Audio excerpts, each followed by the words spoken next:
relationship. Thanks, John. Just a few more on the you said it was discovered last night. Was it flying consistently at an altitude of roughly 40,000 feet that entire time? Roughly, yes. Were there any, given that, were there any sightings that you're aware of by airmen, civilian No, aircraft sir. operators? No. No, sir. And can you, just to nail it down, can you tell us when the president gave the order to shoot it down? Gave the order to shoot it down this morning. Yeah. Again, just keep following up on this same topic.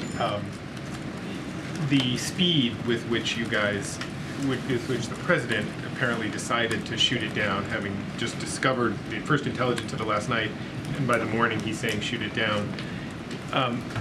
Was there something specific, more specific about the threat than just generally being in the airspace at which, the height at which? The predominant reason driving the president's decision was the safety of flight issue. No, I understand it was, but there had, I mean, that's a really big area up there. It's not all that many planes. It's not like it was in the middle of the Northeast corridor or something.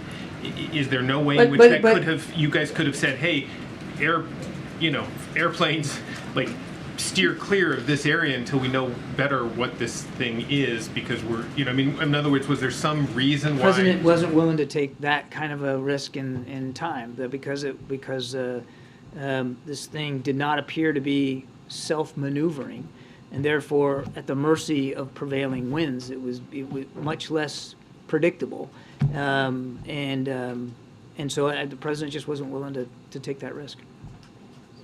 Thank you. You mentioned that there were fighter aircraft who were able to determine that it likely was not manned.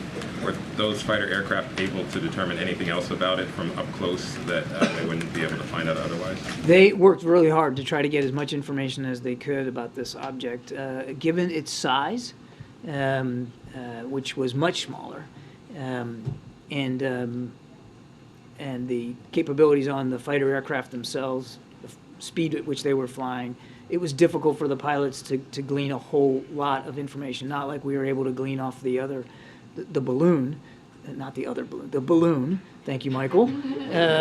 Because we also had several days to track that. So there was a limit to how much they could divine. Also, it was detected at night, and so the first engagement by fighter aircraft late last night was, again, difficult for them. It was a small object, and these are fighter aircraft flying at pretty high speed, and the ability to glean a lot of information was limited, which is why they did another flight earlier this morning to see if we could get more. I mean, they did the best they could, but again, the speed and the conditions up there, as well as the size of the object, made it a little bit more difficult. Just to confirm, there was a flight last night to do some surveillance. Yes. Yeah, that's right. There was at least two that I know of. Again, the Pentagon will probably have more detail, but at least two. There was last night, a couple of fighter aircraft surveilled it, tried to glean as much information as we could about what it was, so we had a sense.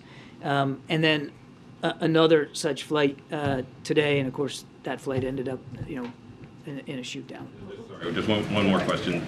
We're running out of time. From the White House podium, do you have a message for whoever is responsible for this aircraft, or anyone who may have similar aircraft, about what the White House is going to do? I'd rather than sending some sort of message in that way, I would just tell you that we're going to remain vigilant about our airspace.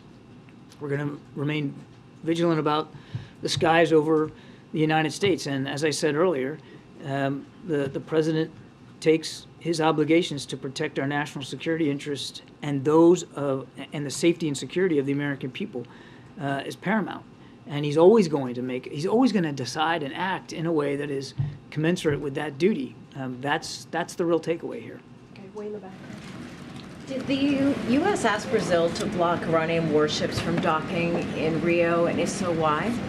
We did not ask the Brazilians to block that. Those ships are sanctioned ships specifically, and we don't want to see them dock anywhere in this hemisphere. And we've been very clear about that. But there was no specific ask made of Brazil. That's a sovereign decision that President Lula has to make.